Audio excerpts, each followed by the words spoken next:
There is a room in your house that is statistically more dangerous for your heart than any other room. It is not the kitchen with its sharp knives. It is not the stairs. It is a small tiled room where you enter every day and lock the door behind you. I am talking about the bathroom. Specifically, I am talking about a moment of extreme vulnerability. The moment you sit on the toilet, realize you are constipated, and decide to make a decision that could end your life. You hold your breath and you push with all your might. You probably remember your grandmother warning you as a child, "Don't strain, boy, or your insides will come out." She said it to scare you.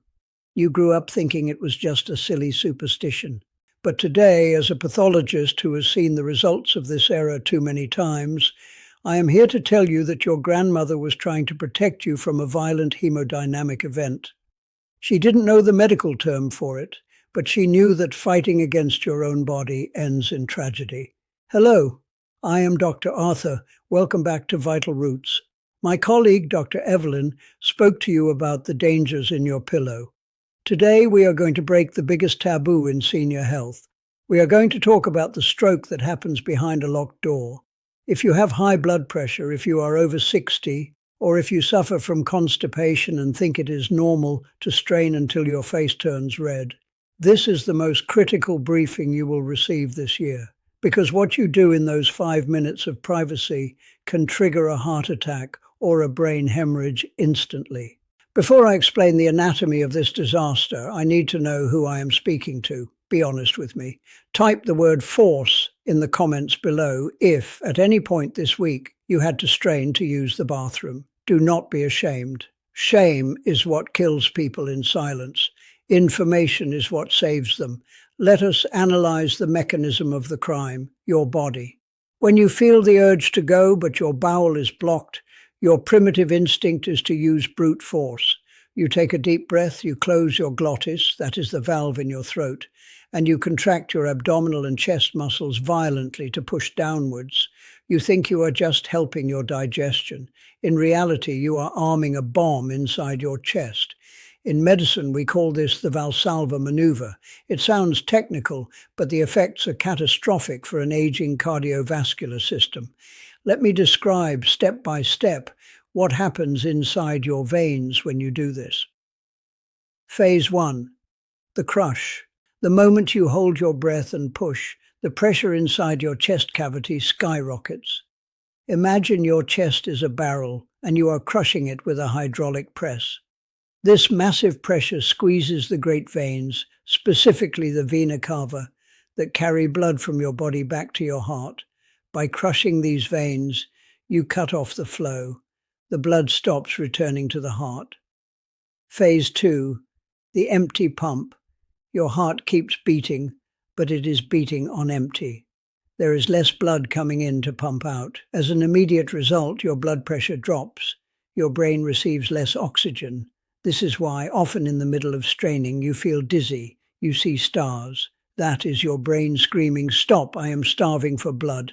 But the real killer is not the straining phase. The killer is the release. Phase 3, the tsunami. When you finally exhale, gasping for air, and relax your muscles, that massive pressure in your chest vanishes instantly. The veins that were crushed suddenly snap open. The blood that was dammed up in your legs and abdomen rushes back to the heart like a violent tidal wave. It is a colossal volume of blood hitting the heart all at once. To handle this flood, the heart is forced to contract with maximum power and extreme speed. Phase 4. The explosion. This creates what we call the rebound effect. Your blood pressure, which was low a second ago, shoots into the stratosphere in milliseconds. It can go from 120 to 200 in the blink of an eye. Now think about the arteries in your brain. If you are over 60, your arteries are no longer flexible. New rubber hoses. They are stiff. They may have plaque buildup. They may have small aneurysms, tiny, weak bubbles on the vessel wall that you don't even know exist. When that pressure spike hits the brain, the vessel wall cannot handle the shock. It bursts. Blood leaks into the brain tissue. Hemorrhagic stroke. You are sitting there, the door is locked. You try to stand up, but your leg doesn't work. You try to call your spouse, but your speech is slurred. And outside, life goes on, while you face a medical emergency alone. This is not fiction. Emergency room statistics show a frightening number of cardiac arrests and strokes happen in the bathroom, particularly in the morning. The king of rock and roll, Elvis Presley, he died in the bathroom. Do not let his fate be yours. Beyond the stroke, there is another risk that leads to many seniors being found on the bathroom floor with head injuries. It is the vasovagal syncope. Straining stimulates the vagus nerve. This nerve connects your brain to your gut and your heart. When stimulated violently, it can send a shutdown signal. Your heart rate drops to 30 beats per minute. Your blood pressure bottoms out. You faint. You black out instantly. Falling in a bathroom is fatal. The floor is hard tile. There is the porcelain sink, the toilet bowl. The head trauma from the fall is often more lethal than the constipation itself. So, Dr. Arthur, you ask, what do I do? The problem is not just the force. The problem is the geometry. You have been using the toilet incorrectly your entire life. Humans were not designed to evacuate while sitting on a porcelain throne with our backs straight and our legs at a 90-degree angle. Our ancestors, and many cultures to this day, squat. Here is a quick lesson in pelvic anatomy. There is a muscle called the puberectalis muscle. Think of it as a lasso, a rope that loops around your rectum. When you're standing or sitting on a normal chair, this muscle is tight. It pulls the rectum forward, creating a kink, a sharp bend. This is a safety mechanism, so we don't soil ourselves while walking. The problem is, when you sit on a modern toilet, that muscle does not fully relax. The kink is still there. The exit is partially blocked. So what do? You push. You fight against your own muscle. You increase the pressure to force waste through a closed door. We need to fix the mechanics. You do not need to renovate your bathroom. You need a $5 solution. We call it biomechanic correction. You need a small stool, a footstool. When you sit on the toilet, place your feet on the stool. The goal is to elevate your knees. Your knees must be higher than your hips. By doing this and leaning forward slightly, you mimic the squatting position. Inside your body, the magic happens. The puberectalis muscle relaxes completely. The lasso lets go. The rectal canal straightens out. Gravity starts to work for you. You will notice on the very first try that the need to strain decreases by 80%. It is pure physics. Knees up, pressure down. Now, we have solved the mechanical problem, but we must solve the chemical problem. If you are constipated, forcing concrete through the system is dangerous even with a stool. And here I see the second error that kills, the abuse of laxatives. Many of you take harsh chemical laxatives every week. This is poison in the long run. Laxatives irritate the bowel lining to force movement. Over time, they kill the nerve endings in your gut. Your bowel becomes lazy and addicted. We need to lubricate, not irritate. I am going to give you a prescription from Dr. Evelyn's notes. We call it the natural unblocker. It is food, not medicine. You need prunes and olive oil. Take 5 dried prunes.